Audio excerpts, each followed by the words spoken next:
The Life and Lies of Boris Johnson, from the day he was born to the day he became Prime Minister. June 1964. Alexander Boris de Pfeffel Johnson is born in New York. His earliest recorded ambition is to become World King. 1982. In a letter to Johnson's father, an Eton schoolteacher writes of the 17-year-old Boris Johnson, "He sometimes seems affronted when criticised for what amounts to a gross failure of responsibility, and surprised at the same time that he was not appointed captain of the school for the next half. I think he honestly believes that it is churlish of us not to regard him as an exception, one who should be free of the network of obligation that binds everyone else." 1983. Johnson becomes a leading member of Oxford University's male-only Bullingdon Club. During his tenure, the club's members indulge in sexist taunting, vandalism, restaurant trashing, bullying and ritual humiliation of the poor. One recruiter for the club will later describe it during Johnson's time, saying Bullingdon members found it amusing if people were intimidated or frightened by their behaviour. I remember them walking down a street in Oxford in their tails, chanting "Buller, Buller," and smashing bottles along the way just to cow people.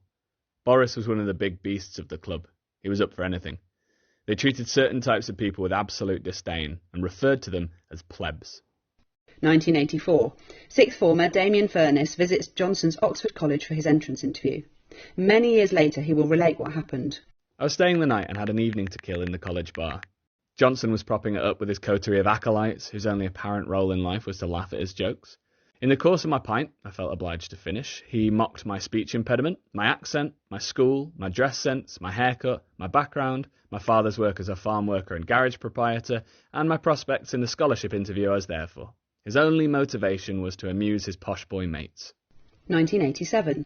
At the age of 23, Johnson marries the daughter of a millionaire art historian. Fresh out of university and aided by family connections, he lands a traineeship at the Times newspaper. 1988. Johnson is sacked as a trainee at the Times for making up a quote on his first front-page story. 1990. Johnson conspires with his Bullingdon Club friend Darius Guppy to have a fellow journalist assaulted. The two discuss in detail how badly assaulted the man will be, including cracked ribs and black eyes, before Johnson agrees to supply the journalist's address for the attack to be carried out. "Boris, have you got this number?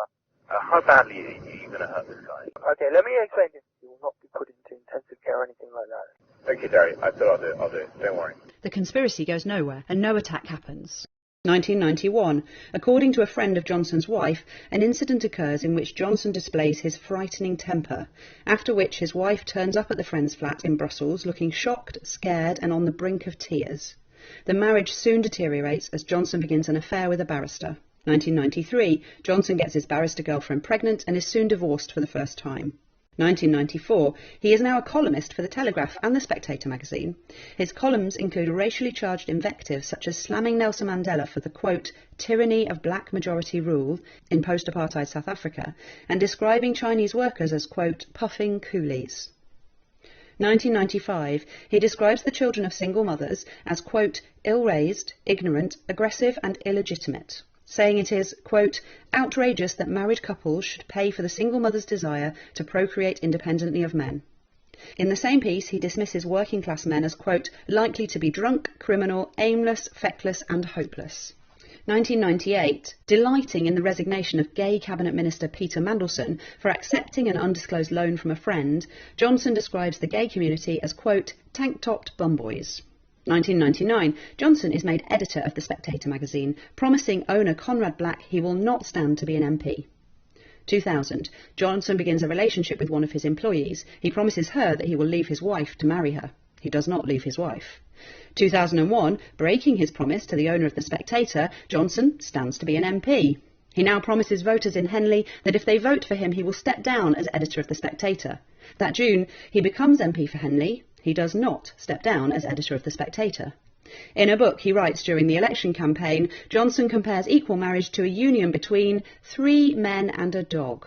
2002. Writing in The Spectator, Johnson defends British colonialism in Africa, saying, the problem is not that we were once in charge, but that we are not in charge anymore. Left to their own devices, the natives would rely on nothing but the instant carbohydrate gratification of the plantain. Meanwhile, in The Telegraph, he describes black Africans as, quote, flag-waving pickaninnies with watermelon smiles. 2003. Johnson is made Vice Chair of the Conservative Party and Shadow Arts Minister. 2004, rumours circulate that Johnson has got one of his employees pregnant, resulting in her having an abortion. Johnson slams the suggestion as, quote, complete balderdash and an inverted pyramid of piffle, and assures Conservative Party leader Michael Howard that the claim is untrue. In reality, the rumours are entirely true. Johnson is sacked from his position as Tory Vice Chair and Shadow Minister for lying to the party leader. 2005, Johnson steps down as editor of The Spectator. Advising his successor on how to deal with a senior female colleague, he says, just pat her on the bottom and send her on her way. 2008, Johnson becomes Mayor of London. 2009, he fathers a child with an unpaid advisor to City Hall. 2013, the Court of Appeal throws out an injunction that has until now prevented Johnson being named as the father of the child. 3 judges rule that the public has a right to know about Johnson's, quote, reckless behaviour. By now, Johnson is having an affair with an American technology entrepreneur. Her company will receive £26,000 of public money while Johnson is mayor.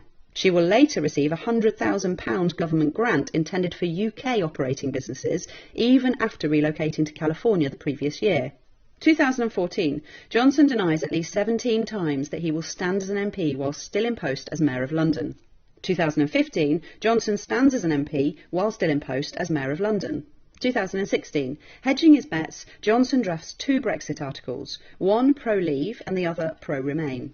In his pro-Remain article, Johnson says the UK should remain, quote, intimately engaged in the EU, and that Brexit could cause an economic shock, the diminishing of Britain on the world stage, and the breakup of the Union. 2 days later, Johnson announces he will be campaigning for Vote Leave. On June 23rd, Britain votes to leave the EU. Prime Minister David Cameron resigns. Johnson is the leading figure to replace him, but his leadership campaign soon implodes when his own campaign manager, Michael Gove, says that Johnson is, quote, not capable of leading the country. Instead, Cameron is succeeded by Theresa May. She makes Johnson Foreign Secretary. 2017, Johnson fails to impress in the role, making a series of dangerous gaffes. Most notably, he significantly undermines the legal case of Nazanin Zaghari Ratcliffe, a British Iranian held in Iran on charges of espionage. It will be a further 5 years before she is finally released. 2018, Johnson resigns as Foreign Secretary and returns to his £250,000 a year job as a columnist for the Daily Telegraph. He's soon using his column to label women who wear burqas as, quote, letterboxes. His brother Leo, who's married to a Muslim, slams Johnson for his, quote, bigotry. In the week following his outburst, Islamophobic incidents increase across the UK by almost 400%. Almost half of all reported in-person abuse directly references Boris Johnson or the language he used. Johnson is now having an affair with Carrie Symonds, a former communications director for the Conservative Party. Johnson and his wife will soon separate. 2019, police are called to Symonds' South London flat after reports of a serious altercation. Neighbours report hearing a woman screaming, followed by slamming and banging. Symonds is reportedly heard screaming at Johnson to, quote, get off me and get out of my flat. Symonds will soon be expecting a baby. It is the 5th time as a married man that Johnson has made another woman, who isn't his wife, pregnant. On the 19th of July, following an internal Conservative Party coup against Theresa May, Johnson fulfills his lifetime ambition and becomes Prime Minister of the United Kingdom. Everything in this film was known before the Tory Party made him Prime Minister. His tenure has been an administrative and a moral failure. The question now is, what will Conservative MPs do about it?